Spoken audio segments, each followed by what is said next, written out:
সুপ্রিয় দর্শক নমস্কার and welcome back to my channel রথ কিচেন। অনেকদিন পরে একটি রান্নার ভিডিও নিয়ে আজকে হাজির হলাম। আমি আজকে যে রান্নাটা শেয়ার করতে যাচ্ছি সেটা হচ্ছে চিতল মাছের মুইঠা। কে কীভাবে রান্না করে জানি না, তবে আমি যেভাবে রান্নাটা করি সেই রেসিপিটাই আজকে শেয়ার করছি। চিতল মাছের মুইঠা তৈরি করার জন্য আমাদের লাগবে চিতল মাছ, আর আমি মাছটাকে আগে ছোটো ছোটো টুকরো করে কেটে ফেলেছিলাম, যার কারণে আমি সেই ছোটো ছোটো টুকরোই ব্যবহার করছি।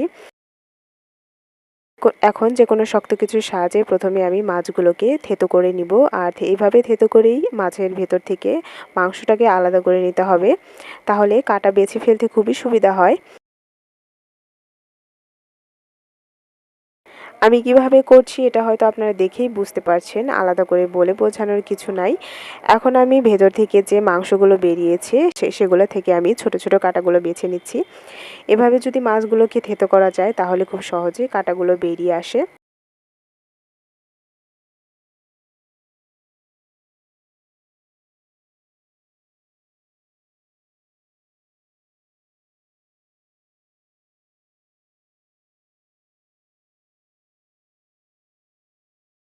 এখন আমি এখানে সিদ্ধ করা আলু দিয়ে দিচ্ছি একটা, বেশি আলু দিচ্ছি না। এখন পরিমাণ মতো মশলা দিয়ে দিচ্ছি, লবণ দিয়ে দিলাম পরিমাণ মতো, স্বাদ অনুযায়ী দিয়ে দিলাম শুকনো লঙ্কা গুঁড়ো, ধনিয়া গুঁড়ো দিলাম, হলুদ দিলাম,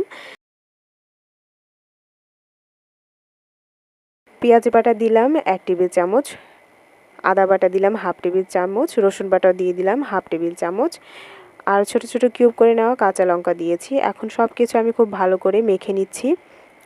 মেখে নেওয়া হয়ে গিয়েছে। এখন আমি হাতে বেশ খানিকটা সরিষার তেল মেখে নিয়ে এগুলোকে একটু লম্বাটে বলের আকার দিয়ে নিব।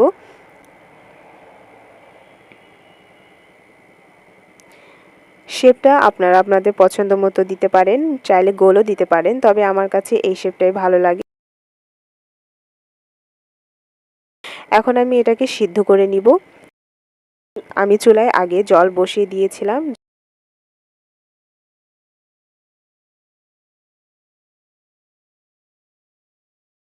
আর এটা খুব বেশি সময় আমি সিদ্ধ করব না, 2 থেকে 3 মিনিটের মতো আমি এটাকে ঢেকে সিদ্ধ করে নামিয়ে নিব। খুব বেশি যদি সিদ্ধ করে ফেলা যায় তাহলে এর মধ্যে রাবারি একটা ভাব চলে আসে, তাই খুব অল্প সময় এটা সিদ্ধ করে নিতে হবে।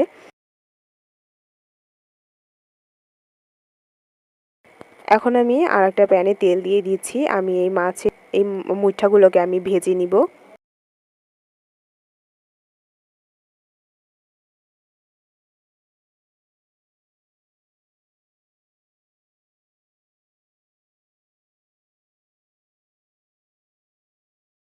এপিঠ এপিঠ একটু লালচে করে আমি ভেজে নিচ্ছি। ভেজে নেওয়া হয়ে গিয়েছে, এখন আমি এগুলোকে তুলে নিচ্ছি।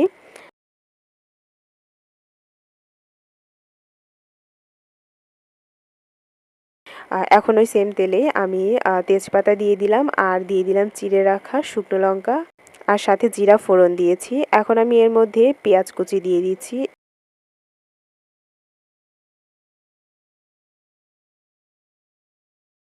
এটাকে একটু সময় কষিয়ে নিয়ে এখন আমি এতে মশলা দিয়ে দিচ্ছি। আমি এখানে ধনিয়া গুঁড়া, শুকনো লঙ্কা গুঁড়া, হলুদ জলের সাথে মিশিয়ে ব্যবহার করছি।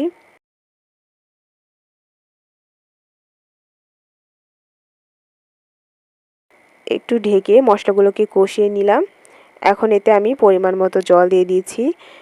কে কীরকম ঝোল পছন্দ করেন সে অনুযায়ী বুঝে জলটা ব্যবহার করবেন। আর যেহেতু চিতল মাছের মুঠটায় খুব বেশি ঝোল না দিলেও চলে, এই জন্য আমি এখানে অল্প জল ব্যবহার করেছি। এখন আমি সেদ্ধ করে নেওয়া মুইঠাগুলো দিয়ে দিচ্ছি। লবণ দিয়ে দিলাম পরিমাণ মতো, কয়েকটা চিড়ে রাখা কাঁচা লঙ্কা দিয়ে দিলাম। এখন আমি দিয়ে দিলাম জিরা এবং গরম মশলা গুঁড়ো।